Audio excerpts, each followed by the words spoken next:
In a small community called Åsarna, something exciting is about to happen. It's time for another World Championship in sled dog racing, this time in Sweden. Over 2,000 dogs have gathered here to compete for the title of the world's strongest and fastest. Amongst the 2,000 dogs gathered for the competition, there are 4 types of polar dogs. One of these is the Siberian Husky. The Siberian is known as the fastest sled dog of the 4. This dog is bred for the sole purpose of running fast for a long period of time while using little amount of energy. Teaching him simple tricks such as lay down and go fetch does not suit him. Another breed is the Alaskan Malamute. Although it is regarded as a brilliant pet dog, it is the closest relative to the wolves in the other races. It is big, strong, and has an excellent endurance. These dogs are known to challenge their masters for the leader position, which many misinterpret as aggressive behavior. This is not the case. The third breed is the Greenland dog. It's about as big as the Malamute and is one of the oldest dog breeds in the world. As the Malamute, it has good endurance and can run fast for a long period of time. The last and smallest of the polar dogs is the Samoyed. In spite of its small stature, it can, like the other dogs, run for a long period of time. In the sprint races, it doesn't excel as fast as the other races. But still, this dog is not a dog to underestimate.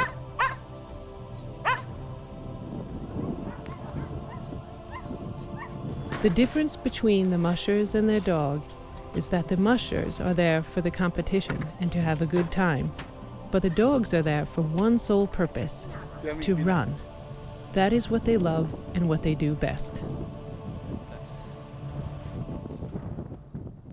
But even if their goals are different, they are united in their intense desire to run. The bond between the dogs and the musher is something that can't be explained in words. The musher has full confidence in his dogs. Likewise, the dog trusts its musher. Together they have been through a lot. The tension is high in the starting area, and the dogs can't wait for their turn to run. Even though the starts are only 1 to 2 minutes apart, the wait feels endless. The line is long. The dogs are really tense.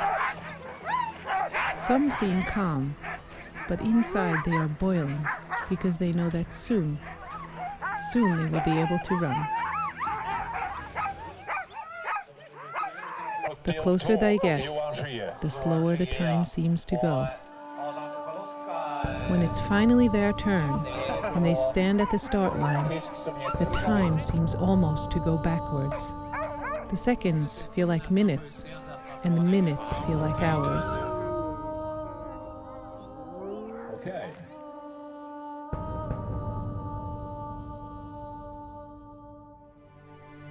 Their drool is flying all about. The dogs are jumping. The line holding them together has to be strong, or else it would break. Their muscles are tensed underneath their thick polar fur. They are pulling for all they're worth. They can't wait to be released.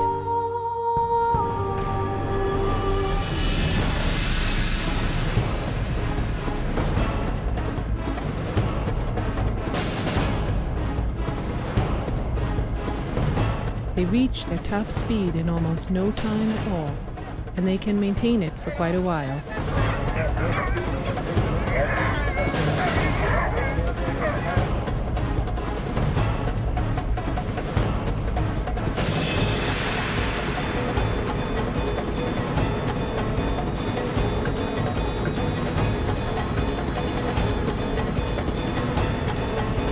When they run, their driver gives them short commands such as faster, slower, or right and left. Although sometimes the dogs don't need it, they just run along the path until they reach the finish line.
As they reach the finish line, they are met by the officials.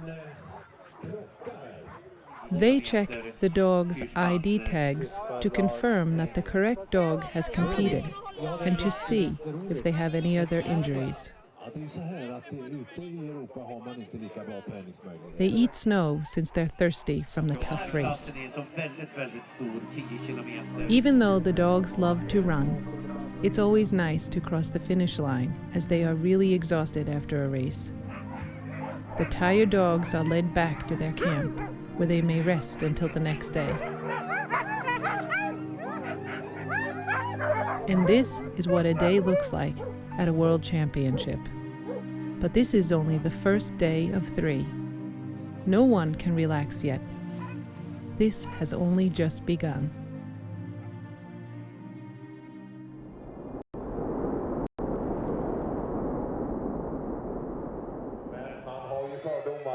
The second day of the championship. It's a minor snowstorm today, yet the competition continues.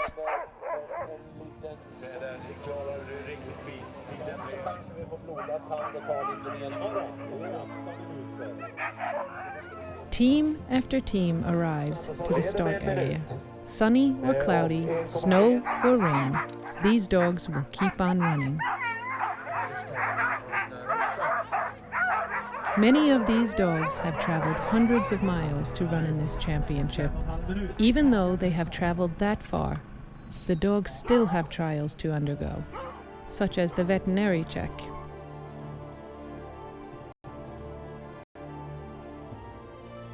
Every dog is tested.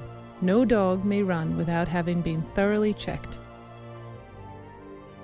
They look for injuries, sickness, and even illegal substances that would enhance their performances. Another thing they check for is the dog's pedigree. The dogs have to be of pure breed, and mixed breeds are not allowed to compete in a world championship. Since there are over 2,000 dogs that need to be checked, this takes a whole day. Some may think it's wrong to put the dogs in small cages, but for the dogs, their cage is someplace where they feel safe, a place they can rest, build up their energy to run another day. The line is long and the wait feels endless. Some dogs are more nervous than others. This is the first time for some dogs, while others are more used to the procedure. Back to the racing. The team lines up at the start area. One can only wonder what goes on inside the dog's head. Barking and jumping. They really can't wait to be released and unleash all their power at once. What drives these creatures? Is it their instinct? Their parents and grandparents did the same thing, and now it's their turn to follow their call. Regardless the reason, seeing them run, one after another, it truly is an amazing sight.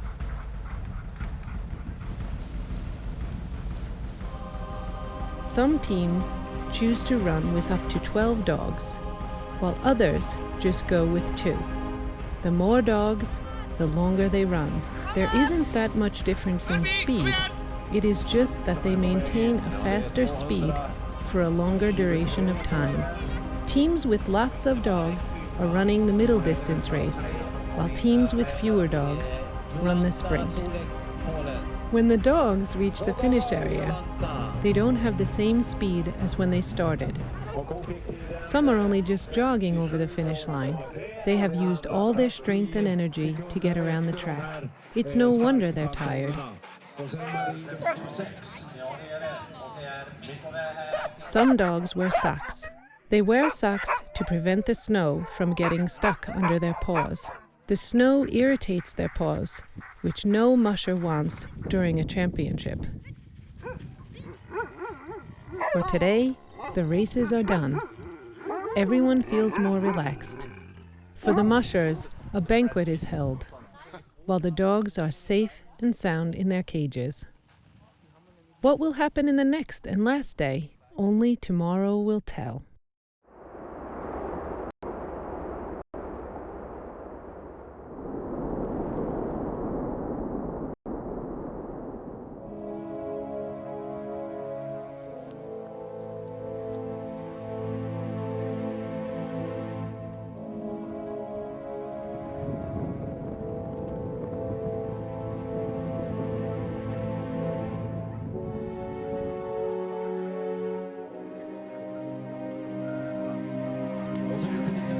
After giving it their all, the dogs are tired, but there is still one heat left.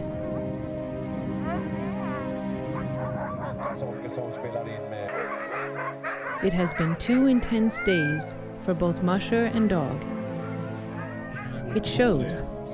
Everyone is prepared to give it their all this last day. As they line up at the start line, their thoughts go back to their training.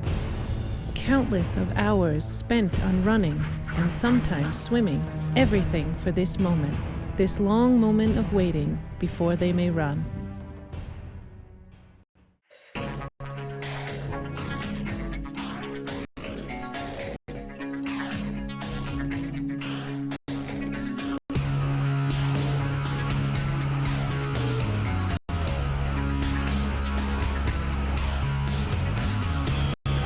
Many dogs have been trained their whole life, beginning as a pup, and now it's their chance to test themselves. The clock slowly ticks down in its usual pace. The last race for this championship. For the mushers, it is their last chance, but for the dog, it's another opportunity to run, and that is the only reason they need.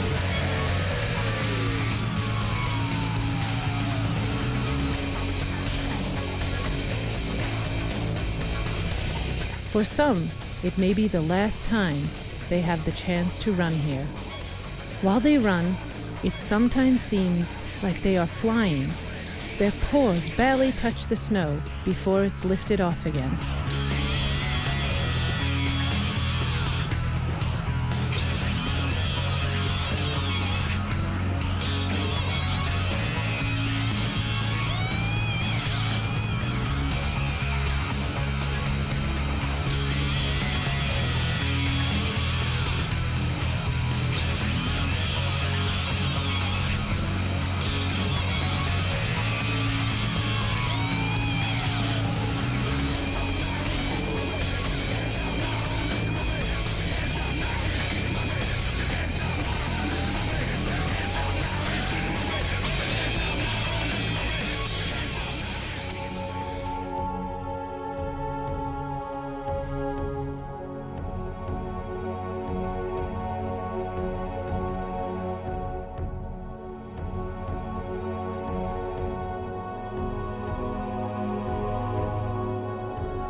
The race is nearing its end.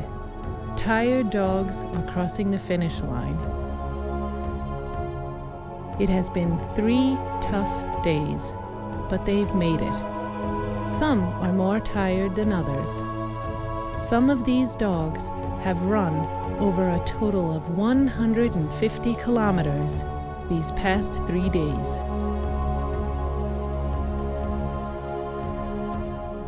The races are all over. The last dog has crossed the finish line. The only thing left now is the prize ceremony. But that doesn't interest the dogs much. They have already done what they came here to do. First place from Poland, Matthias Sorowka. They are satisfied, and now rest is the only thing on their minds.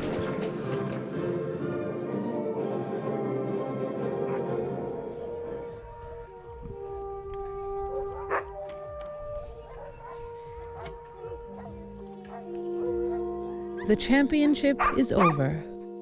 The once lively place is now almost deserted and quiet. Many dogs have run here these past 3 days. The tracks the 2,000 dogs have left behind will soon disappear. It's hard to see that there has been a world championship here.